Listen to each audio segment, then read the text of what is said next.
Before we start, let me do a proper introduction of you. What I put down was Alfred de Zayas is a former UN independent expert on the promotion of a democratic and equitable international order. Former senior lawyer with the UN Office of the High Commissioner for Human Rights, Secretary of the UN Human Rights Committee, and Chief of the Petitions Department. Well, the list goes on and on. The tragedy is that hundreds of thousands of young people, and also civilians, elderly people, normal people who have nothing to do with the war, have lost their lives just simply on the altar of NATO expansion. Those who claim that Russia wants to reestablish the Tsarist Empire or the Soviet Empire, there's zero evidence of that. Zero. I mean, Russia's position has been clear for the last 20, 25 years. They have expressed what their concerns are, especially their concerns for national security. They don't want to be encircled. They want to have a sensible security architecture for Europe and for the entire world. Of course, if we were to observe the United Nations Charter, which of course is superior to the treaty of the North Atlantic Treaty Organization. So the way I see the situation, if we were to observe our obligation not to threaten, Article 2, Paragraph 4, we're not supposed to threaten other countries. The moment that we start provoking, the moment that we engage in saber rattling, the moment that we engage in systematic disinformation and demonization of Russia, we are violating the United Nations Charter. Obviously, the invasion of Russia in Ukraine is also a violation of the UN Charter. That's a given. I mean, everybody agrees on that. But it was provoked. The fact is that we did nothing but provoke. And provoke actually sometimes in a very obnoxious way, as Jens Stoltenberg did in January and February 2022, before the outbreak of the war, when he would go around saying Putin doesn't want to have NATO at his borders, so I have news for him. He's not going to have less NATO, he's going to have much more NATO. So, I mean, that is throwing the gauntlet, and Putin this time picked it up. It seems like Biden and Blinken and Victoria Nuland and Jack Sullivan, they are so much in their own bubble, and they actually believe their own propaganda.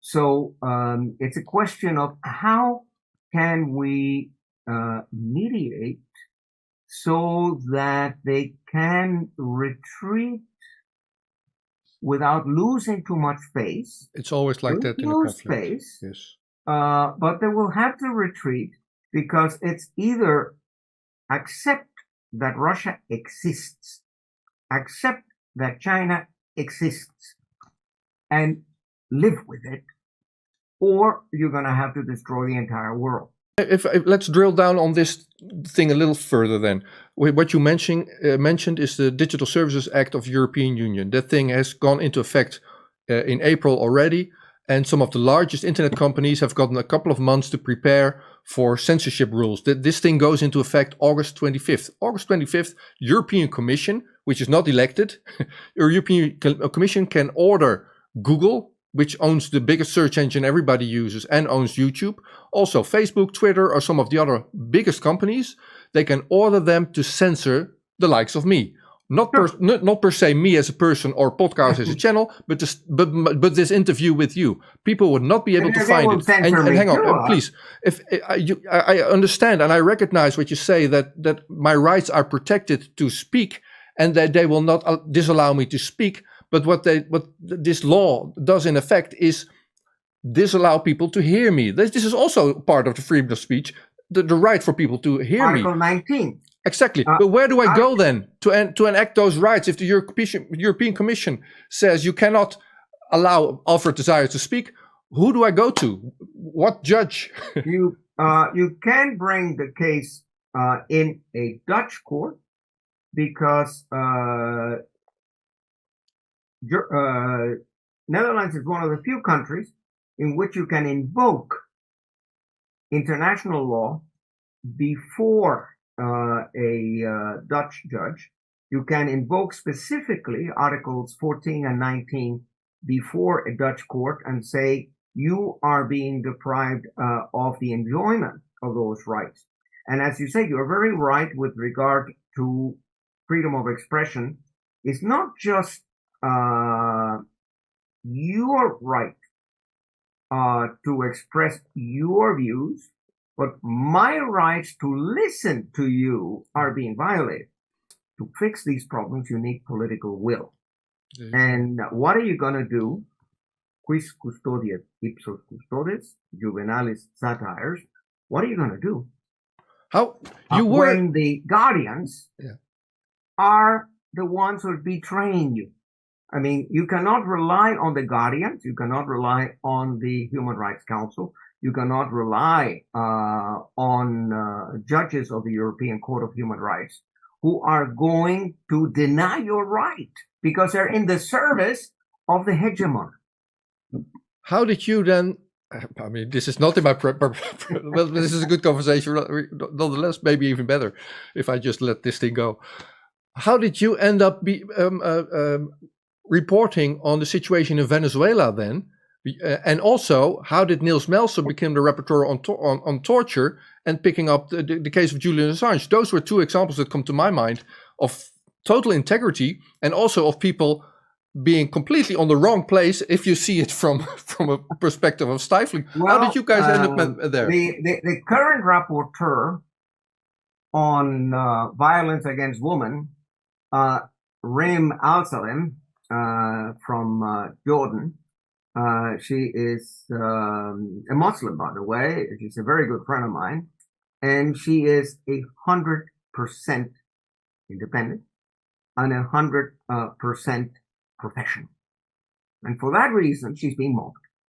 And I know the really lack of professionalism in the Office of the High Commissioner for Human Rights, things that are doing to her that were done to me by the Office of the High Commissioner for Human Rights in order to sabotage my work.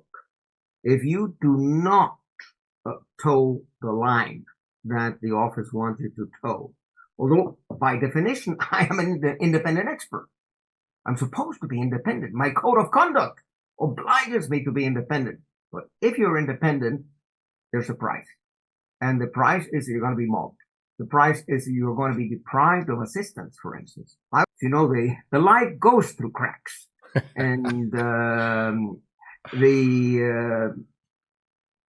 Niels Melzer also. Niels Melzer was not so much by nature an alternative thinker, but he was and is an independent lawyer who thinks. And therefore, when he was confronted with the Julian Assange case, his first reaction was to push it off. He says, no, I mean, it's a bad guy because he's been so maligned. And then when he started studying the case, he actually became what I call the Emile Zola of the 21st century. And his book, The Trial of Julian Assange, is like J'accuse of the Dreyfus affair, but 10 times worse. When we started this conversation, you mentioned briefly the Vietnam War and how the US had to retract from that one. As a comparison, as how this thing in Ukraine is one way or another is going to be resolved. There's something different though now as compared to back then in like the 60s, 70s, and that is back then the United States with the dollar had the world reserve currency, but they were able to take it off the gold standard and turn it into something kind of petrodollar system, which we've been under ever since. Right now, it's the position of the dollar that's at stake, and you can see that in the streets of New York.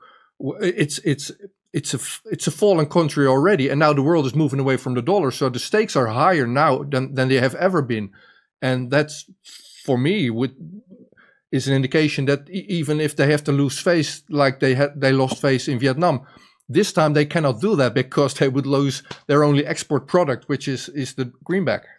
Well, they're going to lose it whether they like it or not. They're going to lose it anyway. Yeah, okay. We Americans, and I'm still an American citizen, and I vote in every election in the United States. I vote actually even in the primary. As the case may be, if we had not abused the dollar as a weapon, if we had not, shall we say, linked our unilateral coercive measures to the use of the dollar and penalized countries and businesses and enterprises for not doing what we tell them to do, people would still trust the dollar. But of course, today, no Latin American or African or Asian magnate is going to put his money in the United States. The dealings between Russia and China are in yuan, and between Russia and India in rupees, etc. So that the process has begun. Yeah. It's not going to be overnight, but it is going to be a snowball process that more and more businesses are pulling out of the dollar. More and more deals are being done in other currencies. That's going to have a devastating effect on the American economy. And that's one of the reasons why Fitch downgraded the United States from AAA to AA plus. So as long as we have these neocons, as long as we have the Victoria Nulands and the Jack Sullivans and the Anthony Blinkens in power, we're not going to be able to solve these problems.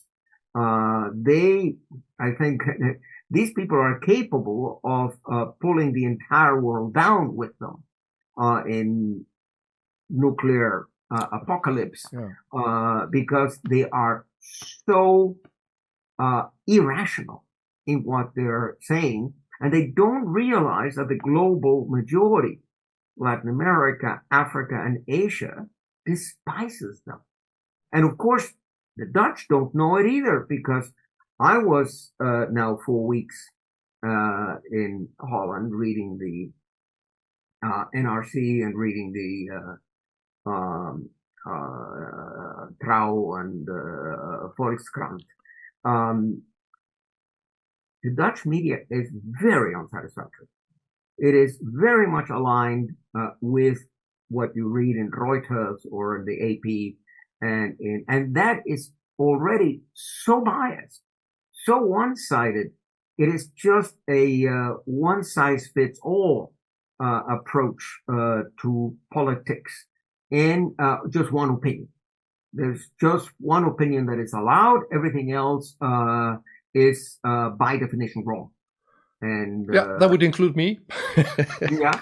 Well, again, you and I might fall under the infamous EU. Yes. Well, we'll enjoy the time we have left talking to each other, even if nobody gets to hear it. Rutte orchestrated the fall of his cabinet the day before recess, and he's now, he's still minding the shop, as they call it. But in his words, he has more power now than when he's officially in office, because now they can't fire him anymore. And he's going to be in office until our elections this November. Now, there's talk of banning a Dutch political party in the Netherlands, forbidding them, an opposition party. And again, violation of Article 25 of the ICCPR. Exactly. And then both Rutte and Kaag, of another leading party in the Netherlands, are known members and this is even mentioned in Parliament, of the World Economic Forum. So there's foreign powers involved here also. What's your reflection on Dutch politics, on Rutte's chances to succeed Stoltenberg, and on our outlook in NATO if that happens? Well, I do give Rutte a good run for his money. I think he has a good chance. I would tend to think that he is more respectable and less of a puppet than Ursula von der Leyen. And I'm not sure that Ursula will get it, although she's gunning for it. She is, it's amazing how incompetent people are always pushed up. She was a totally incompetent Minister of Defense in Germany, and then she gets a job in Brussels. And of course, her ambition is even higher. Ridiculous, but that's the way politics frequently work. Now, I don't put it past Rutte to have orchestrated his own, shall we say, evolution. I am, of course, concerned about the loss of sovereignty of the Netherlands and of Belgium and of France and Germany because of the existence of the European Union, and especially because of the existence of NATO. In an article that I published on the 15th of July called NATO has earned the label of criminal organization. That is something that I hope every Dutchman meditates on. Clinton, I consider Clinton to be one of the worst presidents we've had, who actually destroyed international law and engaged in a Vabank politic, and followed, of course, by madman George Walker Bush, followed by Obama, who is our saint in the United States, but he's the king of the drones. There's no one who's killed more people, more civilians than Obama. I mean, Hillary Clinton's hands are full of blood in connection with Libya. And it was Obama and Victoria Nuland who are behind the Maidan or Euro-Maidan putsch. The moment NATO countries got involved in Afghanistan and in Iraq, they committed massive war crimes and crimes against humanity with total impunity. If NATO countries had prosecuted their own for these violations, you would say at least there is an oversight, and they are not entirely criminal because they have a system of self-regulation. We don't. Since we don't have a self-regulation, we commit war crimes and crimes against humanity with total impunity. We commit the ultimate crime, which is the crime of aggression, with impunity. That makes us automatically into a criminal organization for purposes of the Nuremberg Statute, the Treaty of London of 8 August 1945. Articles 9 and 10 are on criminal organizations. And there's a whole system of secrecy. There's a whole system of whitewashing the crimes of NATO. The press doesn't tell you about it. So the only thing is, I would like Finland and Sweden to understand. I would like them to see reality. I would like them to see the crimes of NATO and the fact that NATO has usurped the exclusive role of the United Nations in the use of force. That NATO is an aggressive organization, has proven itself to be an aggressive organization nonstop for the last 20 years. And it's something that, unfortunately, because of the connivance of the mainstream media, also in Finland, also in Sweden, people think that NATO is a defensive alliance. It's absurd, but that is what people have been taught to believe. And remember Julius Caesar in De Bello Civile, where he says, "Que volumus ea credimus ridenter." That which we want to believe, we believe.